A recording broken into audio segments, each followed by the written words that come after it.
Biblio de Fatim, votre émission littéraire africaine, pour l'Afrique et pour toi.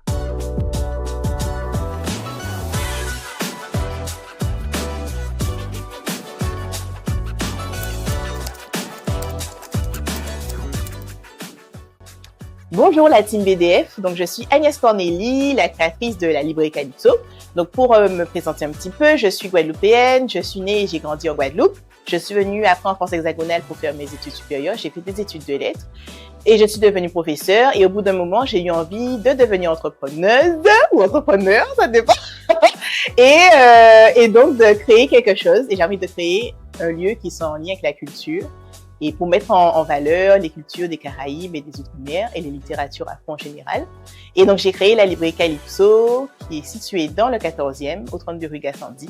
Et vous pouvez trouver toutes sortes de livres sur les Caraïbes et les régions d'Outre-mer.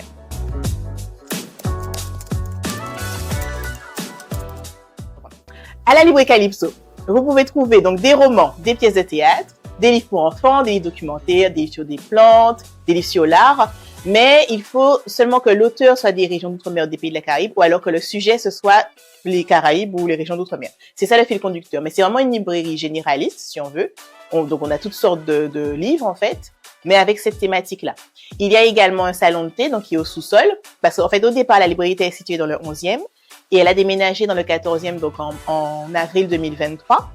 Et pour que justement elle puisse s'agrandir, recevoir plus facilement les auteurs, les rencontres et dédicaces, et aussi que le salon de thé soit plus grand. Donc il y a un salon de thé au sous-sol où il y a des pâtisseries et puis des thés de caribéens. Et il y a aussi parfois des expositions qui sont organisées parce que moi, à titre personnel, j'aime beaucoup l'art et j'aime bien aussi mettre en valeur les artistes afro et donc parfois il y a des expositions organisées. Voilà, donc il y a tout ça à la librairie Calypso.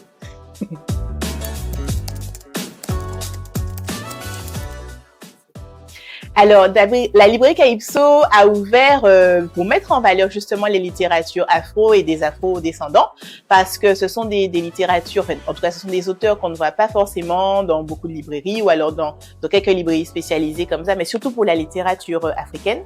Et moi, je tenais vraiment à ce qu'il y ait toutes les littératures afro-descendantes, mais surtout les littératures caribéennes et puis même réunionnaises. Et donc, c'est pour ça. Donc, c'est vraiment l'engagement de la librairie Calypso de mettre en avant ces littératures, de montrer qu'on a des auteurs qui écrivent très très bien, qu'on a beaucoup d'auteurs. Et souvent, les personnes sont étonnées quand elles arrivent ici parce qu'elles disent « Oh, je pensais pas qu'il y avait autant de livres et tout. » Mais oui, il y a beaucoup de livres. Et aussi bien, comme je le disais, des romans, des poèmes, beaucoup de livres pour enfants, aussi beaucoup de livres jeunesse, pour montrer la diversité qui existe et qu'il n'y ait pas toujours les mêmes personnages représentés et que tout le monde puisse trouver son compte, en fait. Donc, c'est vraiment ça l'engagement de la librairie Calypso, de mettre en valeur les littératures, les cultures en général afro-descendantes.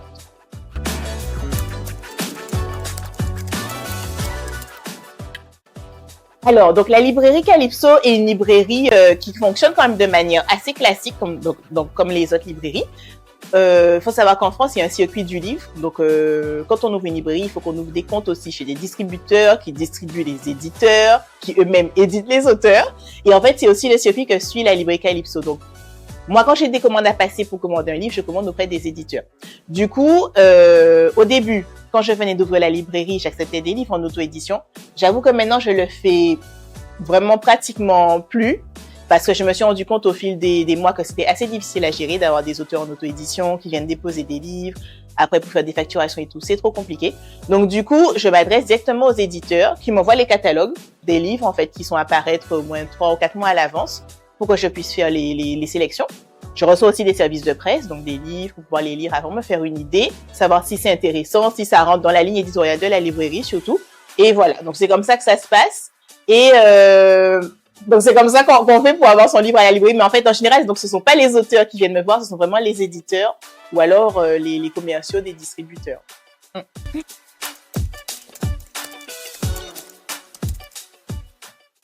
À la librairie Calypso, il y a beaucoup de pépites littéraires parce que, comme je l'ai dit, les auteurs afro-descendants écrivent très très bien et c'est vraiment une littérature à découvrir, à redécouvrir.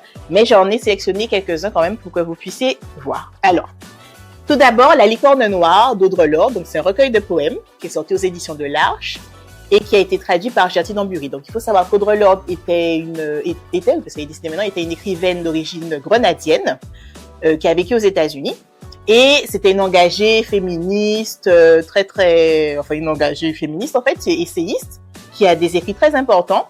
Mais La licorne noire est un recueil de poèmes qui est vraiment magnifique, qui est très sensuel et que je vous conseille vraiment de lire, donc pour découvrir Audre Lorde. Voilà. La traduction est très bien faite en plus. Alors là maintenant, un roman de Gisèle Pineau, La vie privée d'oubli. Donc Gisèle Pineau est une autrice guadeloupéenne qui est encore vivante et qui a déjà écrit beaucoup de romans, aussi des romans jeunesse. Et là, donc c'est son dernier roman qui est sorti en septembre et qui donne une autre vision en fait de la jeunesse guadeloupéenne qui doit affronter certaines choses pour essayer de s'en sortir et qui fait des choix un peu particuliers, mais qui parle aussi beaucoup de transmission transgénérationnelle. Donc c'est un roman très intéressant et que je vous conseille de lire. Et en plus très bien écrit pour découvrir Gisèle Pineau. Voilà. Après, encore un roman d'une autrice de Barbade cette fois. Donc c'est l'un des rares romans que j'ai d'une autrice de Barbade qui s'appelle Sherry Jones et le roman s'intitule Et d'un seul bras la sœur balait sa maison. Alors, vous connaissez sans doute la Barbade par rapport à Rihanna, n'est-ce pas? Et la Barbade est une livre qui est réputée magnifique, mais dans ce roman-là, vous aurez une toute autre vision de la Barbade. Il parle beaucoup de violences conjugales, de violences faites aux femmes, et c'est un roman vraiment coup de poing qui, moi, m'a énormément marqué et que je vous conseille de lire vraiment, de Sherry Jones. Oui, c'est assez extraordinaire. Donc, je vous conseille de lire ce roman-là. Alors, Tu sais l'enfance de Daniel Maximin. Alors, Daniel Maximin est un auteur de Guadeloupe, encore un autre auteur de Guadeloupe, en fait, très important. Il a aussi écrit des poèmes, il a aussi écrit des essais, c'est un spécialiste d'Aimé Césaire. Il a aussi beaucoup écrit des essais sur Aimé Césaire. Et donc, ici, c'est un récit autobiographique dans lequel il raconte son enfance en 4 chapitres, donc où il reprend les éléments naturels, donc l'eau, on a l'eau, la terre, le feu et l'air. Donc il a séparé comme ça son récit avec ces 4 éléments et ça permet d'avoir une vision de la Guadeloupe complète, enfin très naturelle. On a vraiment la nature qui est mise en avant dans ce récit-là et c'est la Guadeloupe des années 50. On a donc les éruptions, on a le cyclone Betsy aussi qui avait ravagé la Guadeloupe, l'éruption l'éruption de la Soufrière, pardon. Et c'est intéressant. Moi, j'ai beaucoup aimé et c'est très touchant aussi de voir. Il s'est vraiment mis dans la peau de l'enfant qu'il était à l'époque. Et c'est très touchant d'avoir ce récit-là. Donc moi, je vous conseille de lire Tu sais l'enfance de Daniel Maximin et qui est ressorti aux éditions Caraïbes Éditions parce qu'en même temps, on le trouvait plus.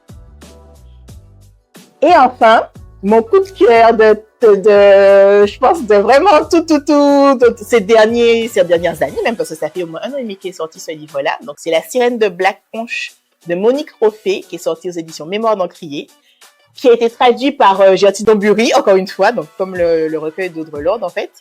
Et donc Monique Roffé est une autrice trinidadienne et qui nous emporte totalement dans son roman. On est à Trinidad, on est avec la sirène, on croit que les sirènes existent, qu'elles peuvent arriver, qu'on peut les rencontrer. Et c'est aussi une magnifique histoire d'amour et vraiment un bel hommage aussi à Trinidad et à cette population de pêcheurs. Donc moi, je vous conseille de lire, de vous laisser emporter par La Sirène de Black Conch de Monique Roffé, qui est sortie aux éditions Mémoire d'Encrier. Voilà.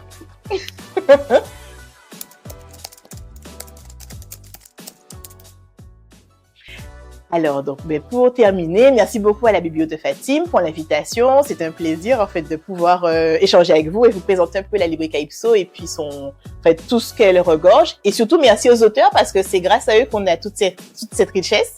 Et je vous conseille vraiment de lire, de relire, de faire découvrir à vos amis, à vos proches, à vos familles, en fait, les littératures, nos littératures, parce que on peut pas compter sur les autres pour les mettre en avant. En fait, faut vraiment qu'on fasse ça à nous-mêmes. Et on a beaucoup de richesses, faut qu'on en prenne conscience. Donc, lisez, offrez des livres et voilà, c'est tout.